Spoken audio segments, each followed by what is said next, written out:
شافعیوں کے نزدیک متع جائز ہے۔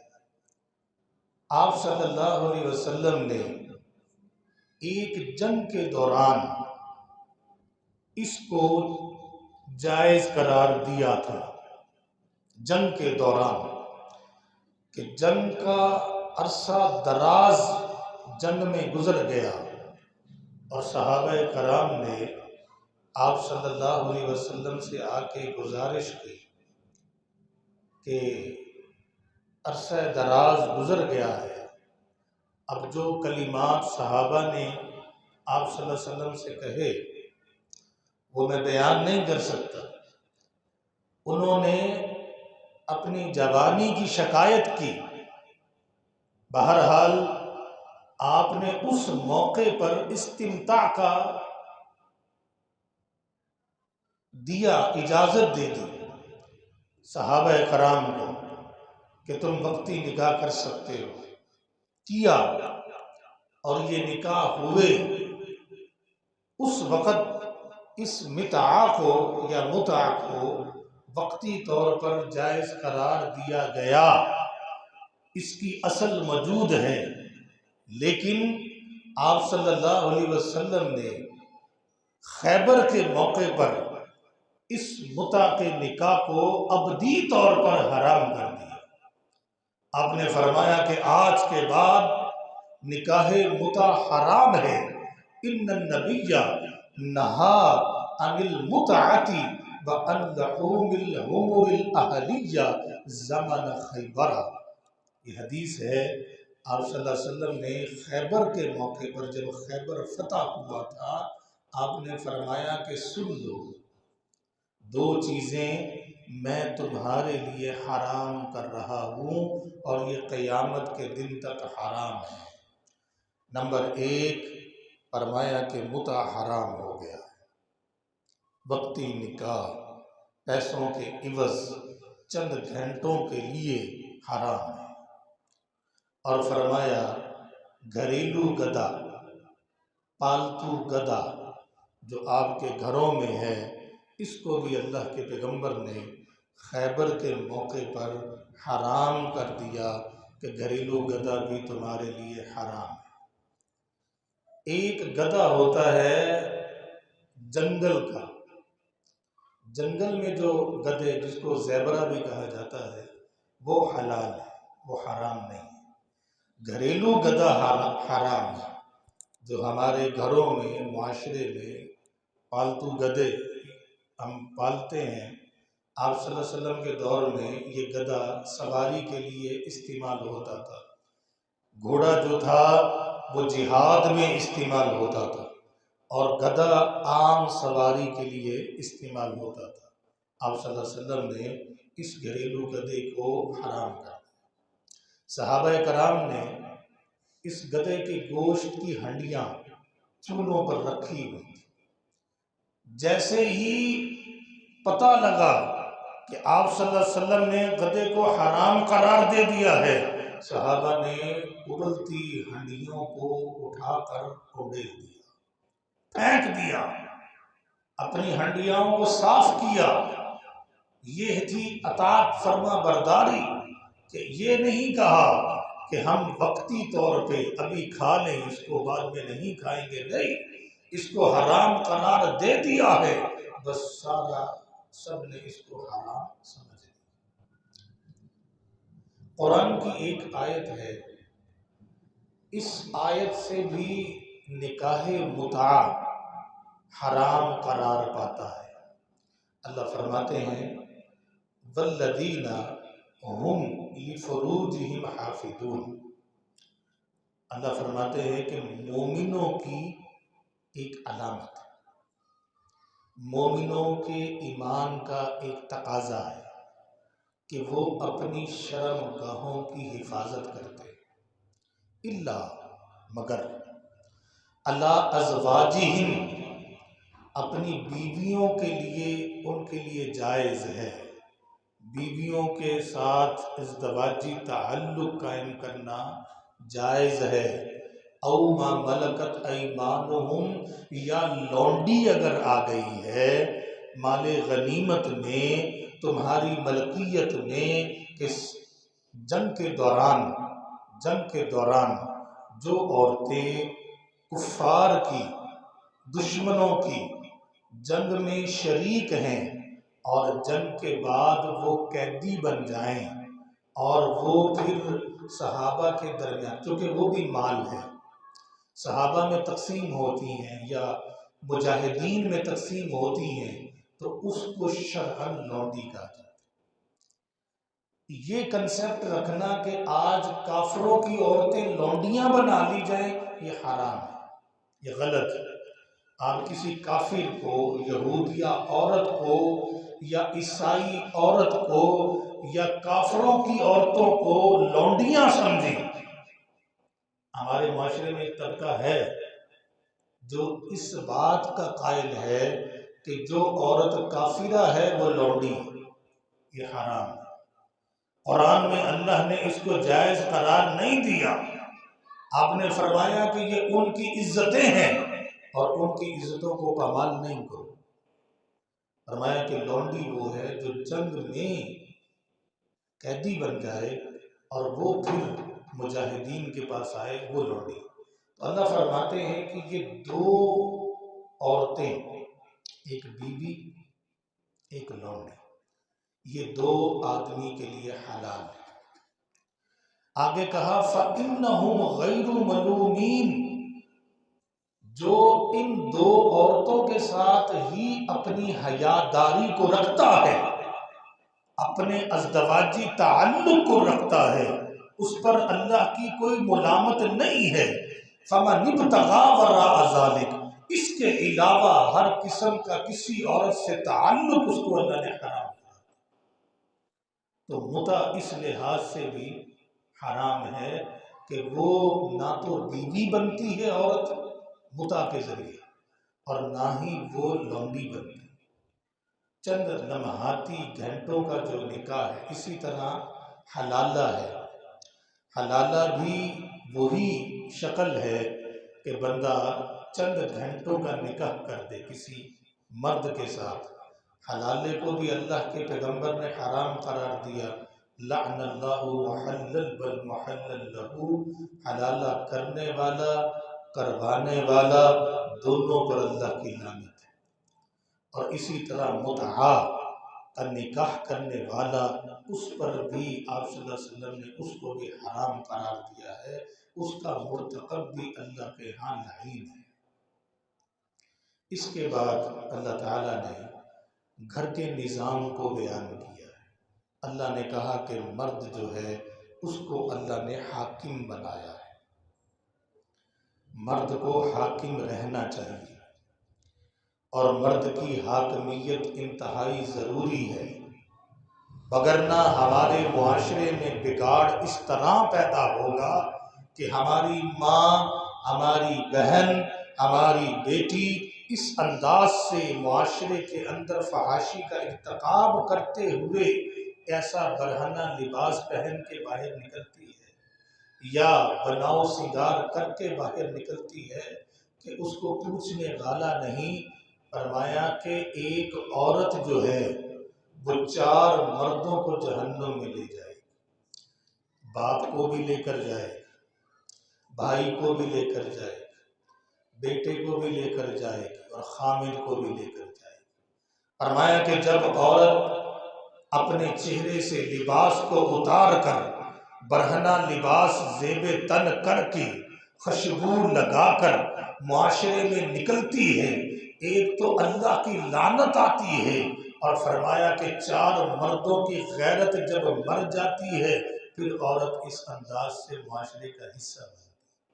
جب بیٹا پوچھنا بند کر دے کہ ماں تو کہاں جا رہی ہے، جب بھائی پوچھنا بند کر دے اپنی بہن سے کہ یہ برہنہ لباس پہننے کی اجازت تجھے کس نے دی ہے، جب خامد اپنی بیوی سے پوچھنا بند کر دے کہ تو بازار کے اندر یہ بناؤ سنگار کر کے کیوں نکل رہی ہے، فرمایا کہ اس وقت پھر اللہ کی لعنت برستی ہے اور فرمایا کہ فرشتوں کی بھی لعنت برستی ہے، اور آپ نے فرمایا کہ ایسی عورت زانیہ، حدیث کے الفاظ کہ جو عورت بناؤ سنگھار کرتی اپنے سٹیٹس کے مطابق کہ میرا یہ سٹیٹس، فرمایا کہ خوشبو لگاتی اور غیر محرم مرد کے ساتھ سے گزرتی ہے اور وہ اس کی خوشبو سے محظوظ ہوتا ہے، فرمایا یہ عورت زنا کار ہے، یہ زانیہ ہے، گھر جا کے غسل کرے۔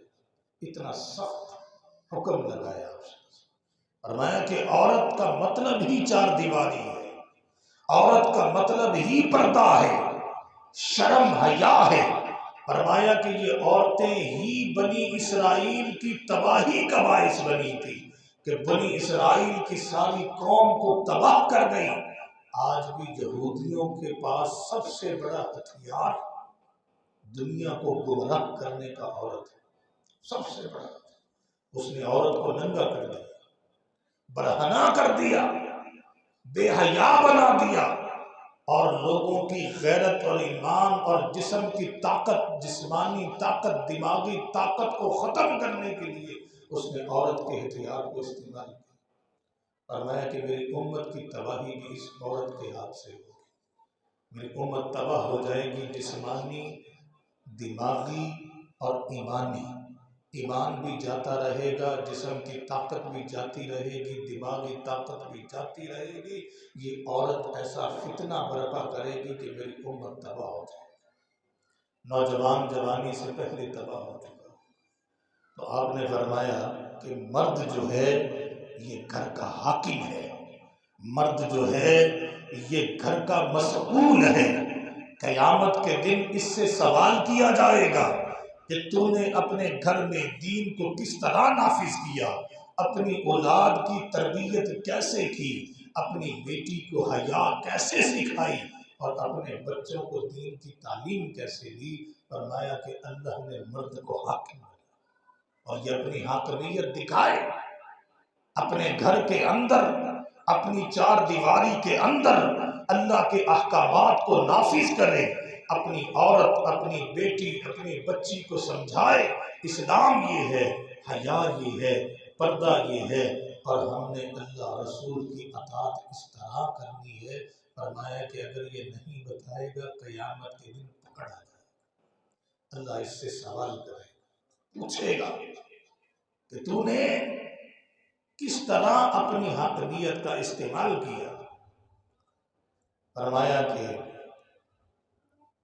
اللہ تعالیٰ فرماتے ہیں کہ بیوی اگر نافرمان نکل آئے، بندے کی نافرمانی کرتے، آپ نے فرمایا کہ میں نے جہنم کے اندر سب سے زیادہ عورتیں دیکھی، سب سے زیادہ عورتیں جہنم میں جل رہی، آگ میں جھلس رہی ہے اور کوئلہ بن رہی ہے، کوئلہ جل کے راکھ بسم۔ فرمایا کہ دو وجہ جس کی وجہ سے عورتیں زیادہ جہنم میں جائیں گی، تکفرن العشیر، خامد کی نافرمانی، بتکثرن اللعن، زبان سے لان تان کثرت کے ساتھ کرنا، گالی دینا، لان تان کرنا، برا بھلا کہنا، غیبت چغلی کرنا، برائیاں کرنا۔ فرمایا کہ یہ دو سبب ہیں کہ جس کی وجہ سے کثرت کے ساتھ جہنم کا ایندھن بنے گی ہوگی۔ اب یہاں بڑا قابل توجہ ایک نقطہ ہے، اللہ نے خامد کی نافرمانی کو کفر کہہ دیا۔ آپ صلی اللہ علیہ وسلم کی حدیث کے جو لفظ ہیں تکفرن العشیر کے لفظ، فرمایا کہ عورتیں اپنے خامدوں سے کفر کرتی، کفر، یہ کفر کا لفظ آپ صلی اللہ علیہ وسلم نے بولا ہے، اور کفر ایمان سے اخراج کرنا۔ تو جو عورت اپنے خامد کی نافرمان ہے وہ اپنے آپ کو مومنہ تصور نہ کرے۔ اللہ نے کہا تین شکلیں یا تدبیریں اللہ نے بیان کی۔ اللہ فرماتے ہیں اگر عورت نافرمان نکل آئے تو پہلی بات تو یہ ہے کہ اس کو واعظ کرو، سمجھاؤ، حدیثیں بیان کرو، اللہ کا قرآن بیان کرو، اس کو شرم دلاؤ، آخرت کی یاد دلاؤ کہ کل قیامت کے دن ہم نے اللہ کے دربار میں جانا ہے، انہیں بتاؤ کہ تم سے زیادہ پاکیزہ، تم سے زیادہ افضل، تم سے زیادہ بہترین محمد مصطفیٰ کی ازواج تھی، جو تم سے مقام میں بھی افضل، حیا میں بھی افضل اور سب سے عظیم عورتیں تھیں، لیکن وہ ساری زندگی باپردہ رہی، ساری زندگی چار دیواری میں رہی، ساری زندگی نبی کی اطاعت میں رہی، ساری زندگی فرما برداری کرتی رہی، صبر شکر ان کے اندر موجود تھا۔ فرمایا کہ اس طرح ان کو سمجھانے کی کوشش کرو کہ تمہاری کیا حیثیت ہے ان کے مقابلے میں، اگر وہ صبر کرتی رہی تو تمہیں بھی کرنا چاہیے۔ تو پہلی چیز وعظ و نصیحت، پیار سے سمجھاؤ۔ فرمایا کہ اگر وہ نہ مانے، کیونکہ یہ ٹیڑھی پسلی سے پیدا ہوئی، آپ نے فرمایا کہ آدم علیہ السلام کی بائیں پسلی سے اللہ نے اماں حوا کو پیدا کیا، یہ انسان کے جسم کا حصہ ہے۔ فرمایا کہ ٹیڑھی پسلی ہے، اس لیے عورت میں آپ نے فرمایا کہ ٹیڑھ پن رہتا ہے، ٹیڑھ پن یہ ختم نہیں ہو سکتا، اس لیے آپ نے فرمایا کہ تم عورتوں کی اچھی چیزیں دیکھا کرو، اگر وہ کچھ چیزیں ایسی ہیں جو تمہیں اچھی نہیں لگتی نظر انداز کر دیا کرو، کیونکہ عورت 100% سیدھی نہیں ہو سکتی۔ فرمایا کہ اگر تم سیدھا کرنے کی کوشش کرو گے تو توڑ دو گے، کیونکہ ٹیڑھی پسلی جو ہے وہ سیدھی نہیں ہو سکتی۔ بہرحال اللہ نے کہا کہ اگر بدستور عورت تمہاری نافرمانی کرتی چلی جا رہی ہے، بد زبانی کرتی چلی جا رہی ہے، تمہاری بات تسلیم کرنے کی طرف آتی ہی نہیں ہے، روب جمانے کی کوشش کرتی ہے اور تمہاری بات کو تسلیم نہیں کرتی، اللہ کا حکم ہے بستر سے علیحدہ، اپنے بستر پہ نہیں آنے، ہٹا دو اور سختی کرو کہ اللہ کے حکم کے مطابق تو اب میرے پاس نہیں آ سکتی جب تک تو اپنی یہ بد عادت کو ختم نہیں کر۔ سب سے بڑی بد خصلت عورت کے اندر بد زبانی اور نافرمانی ہے۔ اللہ فرماتے ہیں اگر پھر بھی باز نہ آئے تو فرمایا کہ پھر ضرب لگاؤ، ضرب۔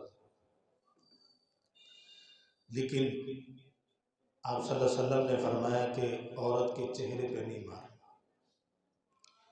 حضرت عائشہ رضی اللہ تعالی عنہا فرماتی ہیں کہ پیارے پیغمبر نے پوری زندگی کبھی کسی اپنی بیوی کو مارا نہیں، چہرے پہ مارنا تو درکنار، ویسے بھی نہیں مارا۔ آپ صلی اللہ علیہ وسلم نے پوری زندگی نہیں، لیکن قرآن نے اس بات کی اجازت دی ہے کہ عورت جب ہٹ دھرمی کی انتہا کو پہنچ جائے تو ضرب لگائی جا سکے، اگر وہ بھی کار آمد ثابت نہ ہو تو پھر آخری حل اس کو طلاق ہے کہ اس کو طلاق دے، اسے پھر پاس نہ لگا، تمہاری زندگی کو تباہ کر دے۔ بہرحال یہ وہ عورتیں ہیں جو اللہ کی نافرمان ہیں، جو محمد مصطفیٰ کی نافرمان ہے۔ مومنہ عورت کے اندر یہ صفت نہیں ہوگی، جو اللہ کی اطاعت کرتی ہے، فرما برداری کرتی ہے، وہ پوری زندگی صبر اور استقامت کے ساتھ بسر کرتی ہے، اپنے خامد کی اطاعت اور فرما برداری کرتی ہے کہ یہ اللہ کا حکم ہے۔ اس کے بعد اللہ فرماتے ہیں عد الامانات الی اہلیہا، فرمایا کہ امانت میں خیانت نہیں کرنی۔ لا ایمانہ من لا ایمانۃ لہ، فرمایا کہ اس بندے کا ایمان نہیں ہے جو امانت کے اندر خیانت کرتا ہے، جو امانت دار نہیں ہے، فرمایا کہ لا ایمانہ، اس کا ایمان ہی نہیں ہے۔ فرمایا کہ امانتیں ان کے اہل تک پہنچاؤ، امانت جس کی ہے اس کے سپرد کر دو، یہ اللہ کا حکم ہے، وگرنہ تم دنیا کے اندر معاشرے میں فساد برپا کر۔ اور یہ امانت میں خیانت کرنا جو ہے انتہائی بڑا گناہ ہے۔ ایک صحابی نے مال غنیمت میں سے ایک کوڑا جو ہے یا رسی، کوڑے کے برابر رسی جو ہے وہ چوری کر لی۔ جب فوت ہوئے آپ نے فرمایا کہ وہ رسی آگ کی بنا کر اس کے جسم کے ارد گرد لپیٹ دی گئی۔ تو اللہ فرماتے ہیں کہ ادّ الامانات الی اہلھا، کہ امانت جو ہے ان کے اہل تک پہنچانا یہ مومن مسلمان کا فرض ہے، اور امانت میں خیانت کرنا یہ حرام ہے۔ اس میں ایک واقعہ مفسرین نے نقل کیا ہے حضرت عثمان بن طلحہ کا رضی اللہ تعالی۔ بیت اللہ یا مکہ جب فتح ہوا، اور مکہ فتح ہونے کے بعد آپ صلی اللہ علیہ وسلم بڑے شاہانہ انداز سے لشکر جرار کے ساتھ مکہ کی سرزمین میں داخل ہوئے۔ لیکن جب آپ مکہ میں داخل ہونے لگے تو صحابہ نے کہا کہ اللہ کے پیغمبر میں اتنی عاجزی آ گئی، اتنی انکساری آئی کہ آپ اپنی سواری سے جڑ گئے، اتنا جھکے کہ سواری کے ساتھ آپ کا سر مبارک، سینہ مبارک سواری کی پیٹھ کے ساتھ جڑ گیا کہ کہیں مجھ میں تکبر نہ آ جائے، کہیں چال کے اندر تکبرانہ چال نہ آ جائے۔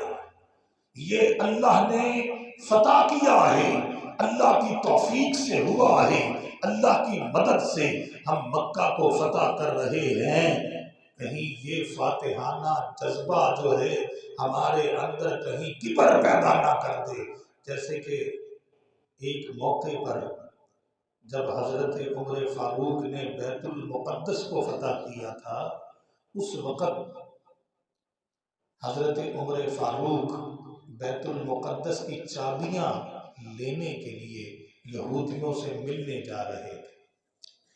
صحابہ نے کہا امیر المومنین آپ ہمارے امیر ہیں، 22 لاکھ مربع میل سلطنت کے حکمران ہیں، آپ کا نام سن کر کافروں کے جسم کانپ جاتے ہیں، اور آپ کی حالت یہ ہے کہ آپ نے پھٹے پرانے کپڑے پہنے ہوئے، اور آپ کی قمیض پر 22 پیبند لگے ہوئے، 22 پیبند، ٹانکے 22 ٹانکوں والی قمیض مسلمانوں کے حکمران نے زیب تن کی ہے، اور بیت المقدس فتح کر کے بیت المقدس کی چابیاں لینے جا رہا ہے۔ صحابہ نے کہا کہ عمر آپ اچھا لباس پہنیں، اچھا، تاکہ پتہ چلے کہ مسلمانوں کا امیر ہے، حکمران ہے، بادشاہ ہے، یہ پتہ چلے۔ حضرت عمر نے کہا کہ بات تو ٹھیک ہے، پہن لیا۔ جیسے ہی سواری پر سوار ہوئے دوبارہ پھر فوری اتر گئے، لباس کو اتار کے پھینک دیا، کہا کہ اس نے عمر کے دل میں عجب پیدا کر دیا کہ آج عمر فاتحانہ انداز میں کچھ بن کے جا رہا ہے، حالانکہ یہ بیت المقدس کی فتح اللہ کی طرف سے ہے، اللہ کی توفیق سے ہے، اللہ کی مدد سے ہے، مجھے یہ لباس نہیں پہننا، وہی دوبارہ پہنا ہو، وہی پھٹا ہوا لباس پہنا، اور یہودیوں سے ملنے چلے گئے۔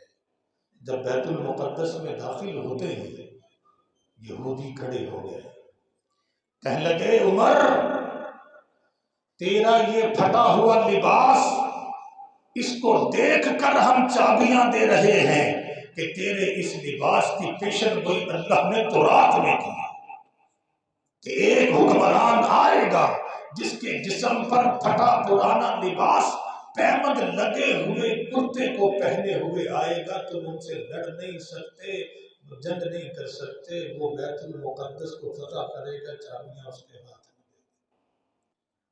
عمر کی یہ عاجزی اس کے وقار کی علامت بن گئی۔ تو اللہ کے پیغمبر بھی جب مکہ فتح ہوا تو بڑی عاجزی انکساری کے ساتھ داخل ہوئے۔ بیت اللہ کے دروازے پہ گئے، پوچھا اس کی چابی کس کے پاس؟ کہا کہ عثمان کے پاس۔ عثمان بن طلحہ کو بلایا گیا، عثمان آئے، اور جب اللہ کے پیغمبر کو بیت اللہ کے دروازے پہ کھڑے دیکھا، آنکھوں میں آنسو آ گئے، رونے لگے۔ پوچھا کیوں روتے ہو؟ کہا اللہ کے پیغمبر آپ اللہ کے سچے رسول ہیں۔ ایک وقت تھا کہ یہ چابیاں عثمان کے پاس ہی تھیں، اور ایک وقت تھا کہ جب آپ مکہ کے اندر تھے اور سارے مشرکین آپ کے دشمن تھے، آپ کا خاندان آپ کا دشمن بن گیا، آپ بیت اللہ میں آئے، اور آ کر بیت اللہ کے اندر جانے کی آپ کی چاہت تھی۔ میں نے دروازہ نہیں کھولا، تالا نہیں کھولا کہ تو ہمارے دین کا دشمن ہے، ہمارے بتوں کا دشمن ہے، ہمارے آباء و اجداد کے دین کی نفی کرتا ہے، ہمارے دین کے خلاف ہے۔ میں نے آپ کے بار بار کہنے کے باوجود تالا نہیں کھولا۔ آپ نے کہا تھا عثمان ایک وقت آئے گا اپنے ہاتھ سے محمد مصطفیٰ کو چابی دے گا۔ عثمان نے کہا کہ آج وہ دن آ گیا، آپ کی بات سچی ہو گئی، آپ صادق ہیں۔ آج عثمان اپنے ہاتھ سے محمد مصطفیٰ کے ہاتھ میں چابی رکھا۔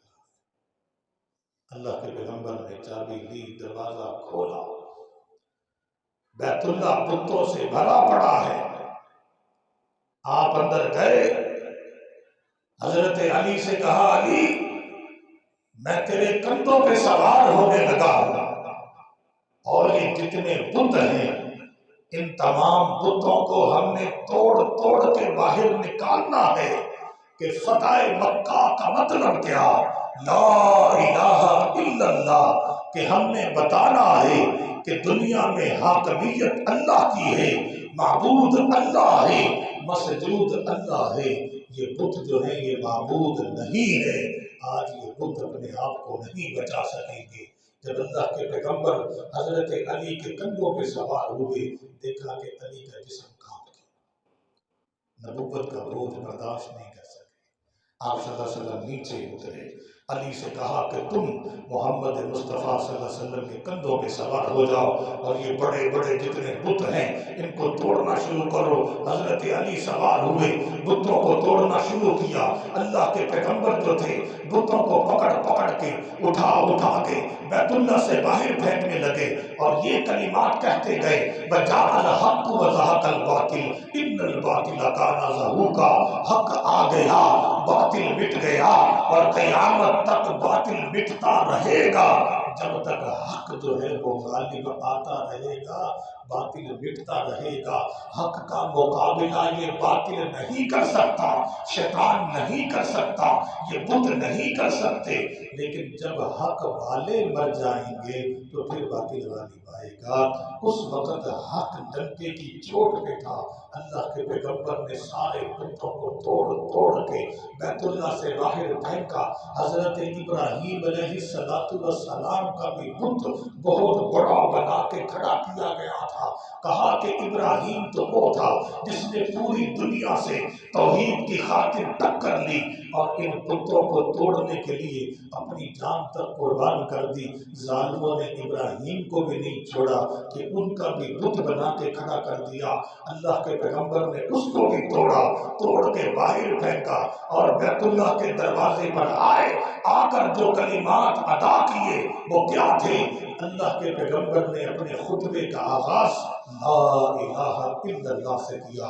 فرمایا کہ سن لو کائنات میں معبود صرف اللہ۔ اور پھر ایک طویل خطبہ دیا، اس میں بڑے احکامات بیان کیے۔ آخر کار جب آپ صلی اللہ علیہ وسلم نیچے اترے، اب چابیاں بیت اللہ کے دروازے کی آپ کے ہاتھ میں۔ بڑے صحابہ کی تمنا تھی۔ آپ کے چچا حضرت عباس نے خصوصی کہا حضرت علی نے بھی خصوصی کہا اللہ کے پیغمبر چابیاں ہمیں دے. سعادت بہت بڑا شرف. آپ نے کہا کہ نہیں، اللہ نے قرآن نازل کیا ہے ادُّ الامانات الی اہلھا، یہ امانتیں ان کے اہل تک پہنچا دو. یہ امانت عثمان کی ہے. بلاؤ عثمان کو. حضرت عثمان کو بلایا گیا، عثمان بن طلحہ کو. اللہ کے پیغمبر نے کہا کہ عثمان، ایک دفعہ تجھے چابی کفار نے دی تھی اور تجھ سے چھن گئی. آج محمد مصطفیٰ دے رہے ہیں، تا قیامت تجھ سے چابی نہیں چھنے گی. آج بھی بیت اللہ کی چابیاں عثمان بن طلحہ کے خاندان کے پاس ہیں، آج بھی. اور ان کو حکومت کی طرف سے مکمل سیکورٹی. جب وہ آتے ہیں پورے گارڈ ان کے ساتھ ہوتے ہیں. یہ وہی خاندان چلتا آ رہا. آپ نے فرمایا کہ عثمان خذو جمع کا صیغہ بولا، پکڑ لے چابی. یہ آج کے بعد تجھ سے کوئی نہیں چھین سکے.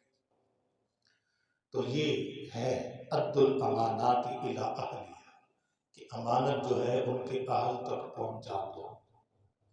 رسول اللہ صلی اللہ علیہ وسلم کے بارے میں اللہ نے کہا کہ اے محمد، جب بھی فیصلہ کرو حق کے ساتھ کرو، انصاف کے ساتھ کرو اور عدل کے ساتھ کرو. ایسا فیصلہ جس میں انصاف نہیں ہے وہ فیصلہ کرنے والا مسلمان نہیں. من لم یحکم بما انزل اللہ فاولئک هم الکافرون. فرمایا کہ جو بندہ اللہ کی شریعت کے مطابق فیصلہ نہیں کرتا کافر ہے. جو ہمارے معاشرے میں وراثت میں بڑا غصب ہوتا ہے، بہنوں کے حق کھا لیے جاتے ہیں. فرمایا کہ جو بندہ اس انداز سے فیصلہ کرتا ہے جو شریعت سے ہٹ کر ہے، اولئک هم الفاسقون. اللہ فرماتے ہیں یہ بندے، یہ لوگ سارے کے سارے فاسق ہیں. ایک منافق اور یہودی آپ صلی اللہ علیہ وسلم کے پاس آئے. آپ نے فیصلہ کر دیا. آپ کا فیصلہ انصاف ہے تھا. آپ جو بھی فیصلہ کرتے تھے عدل کے مطابق کرتے تھے. منافق کو فیصلہ پسند نہیں آیا کہ آپ صلی اللہ علیہ وسلم نے یہودی کے حق میں فیصلہ کر دیا. اور وہ منافق اٹھا حضرت عمر کے پاس آ گیا. کہنے لگا کہ ایک فیصلہ اللہ کے پیغمبر سے کروایا ہے اور وہ فیصلہ آپ صلی اللہ علیہ وسلم نے یہودی کے حق میں کر دیا. عمر نے کہا کہ پیغمبر نے فیصلہ کر دیا. کہا کہ کر دیا. کہا کہ میرے پاس لینے کے آئے ہو تلوار اٹھاتے ہیں اور گردن تن سے جدا کرتے ہیں کہ محمد مصطفیٰ کے فیصلے کے بعد کوئی اور شخصیت فیصلہ کرے، یہ ہو ہی نہیں سکتا. اللہ نے قرآن میں کہا کہ فلا وربک لا یؤمنون. اللہ فرماتے ہیں اے محمد مجھے میری قسم ہے. اللہ اپنی ذات کی قسم اٹھاتا ہے. فلا وربک، اے محمد تیرے رب کی رب کو قسم ہے، لا یؤمنون حتی یحکموک شجرا بینہم. بندہ مسلمان مومن ہو ہی نہیں سکتا جو آپ کے فیصلے کو چیلنج کرے، آپ کے فیصلے کو نہ مانے. بندہ مومن ہی نہیں، مسلمان ہی نہیں.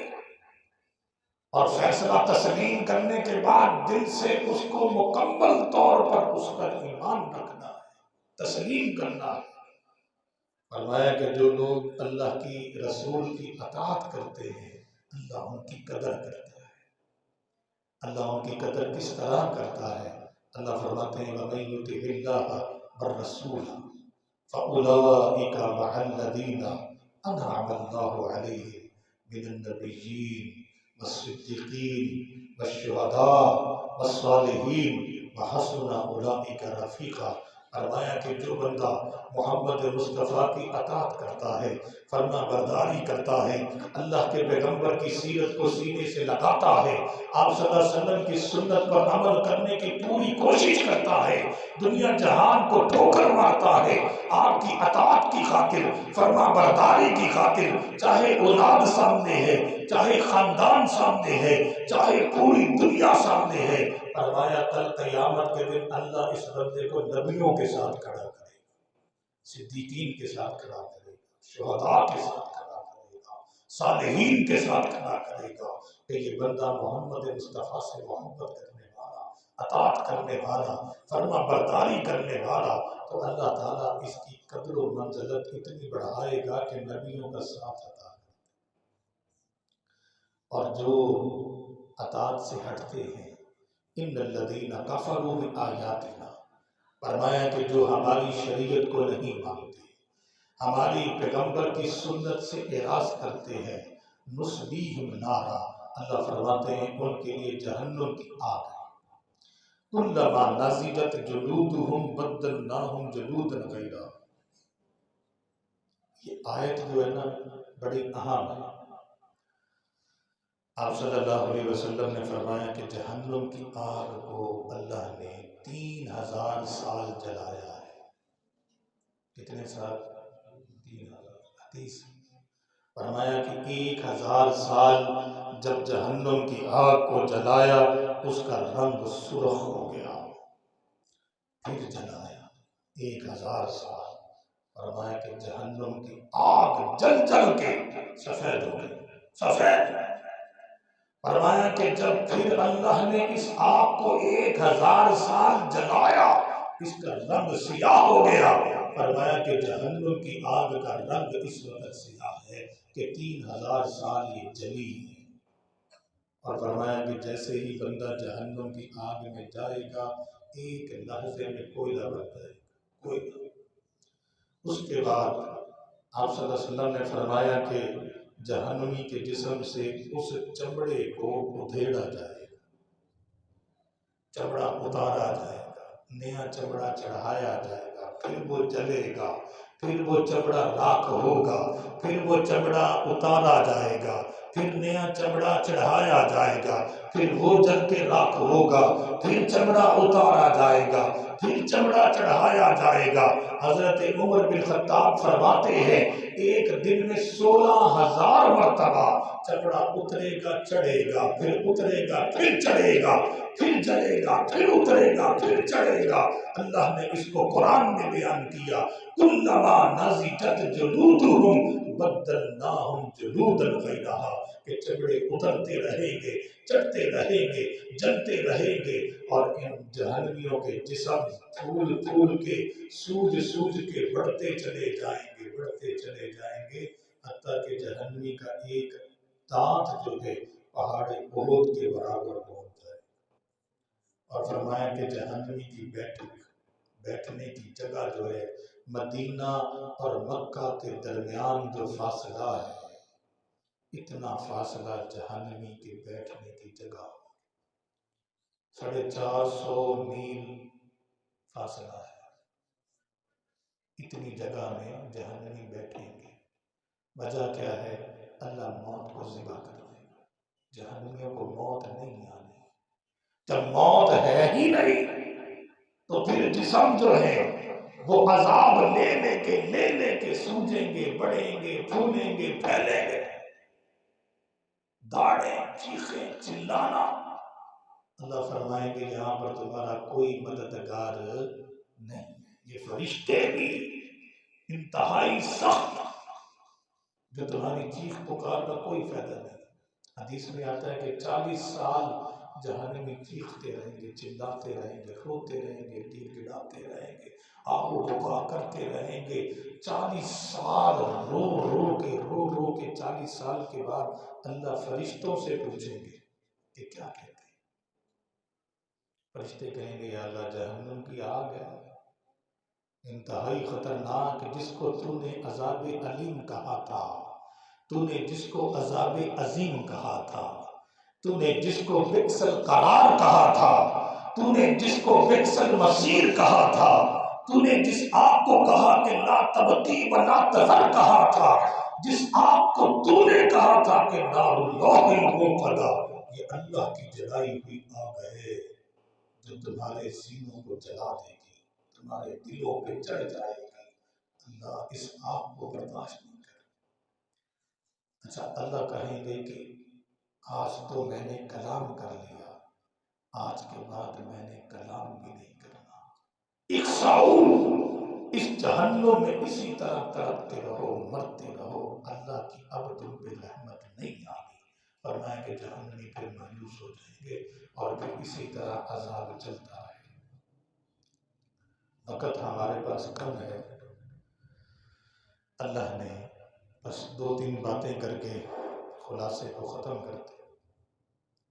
اللہ نے آگے جہاد بیان کی، فرمایا کہ اس امت کی کوہان جو ہے نا، کوہان جہاد ہے۔ جب تک یہ امت جہاد کرتی رہے گی، فرمایا کہ غالب رہے گی، اور کبھی بھی یہ بھوکوں نہیں مرے گی۔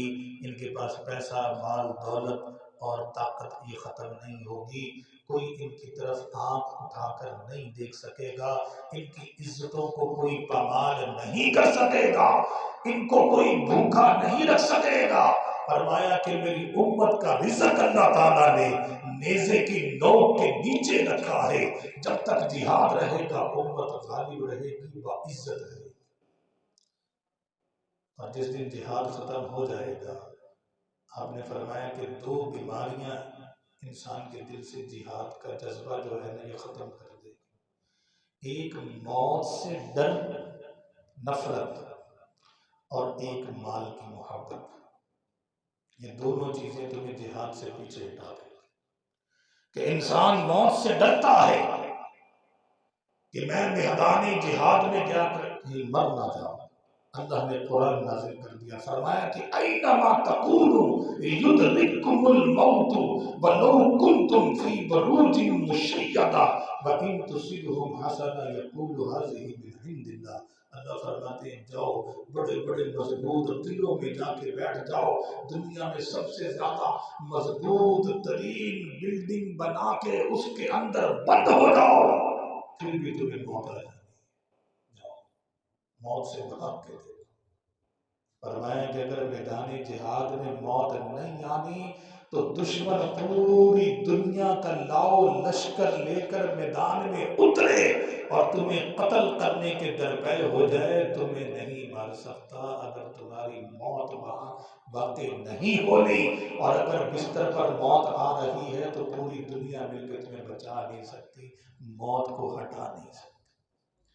تو اس لیے اللہ نے کہا کہ یہ بات تو ذہن سے نکال دو کہ مر جائیں گے، موت آ جائے گی۔ فرمایا کہ نہیں، حضرت خالد بن ولید جس میدان میں اترتے تھے اللہ فتح دیتا تھا، حتیٰ کہ صحابہ کا ذہن بن گیا کہ خالد بن ولید کی موجودگی فتح کا باعث ہے۔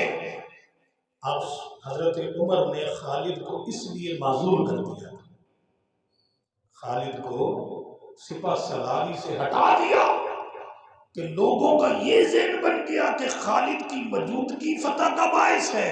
فرمایا کہ نہیں، فتح تمہیں اللہ دیتا ہے، لیکن خالد بن ولید کو بہرحال اللہ نے یہ مقام دیا تھا، اتنے بہادر تھے، اتنے دلیر تھے، اتنے جری تھے کہ دشمنوں کی صفوں کی صفیں بچھاڑ دیتے اور دشمنوں کے اندر داخل ہو کر دلیرانہ طور پہ لڑا کرتے تھے، تلوار کے دھنی تھے، بڑی اللہ نے بہادری اور بڑی ان کے اندر صفات رکھی۔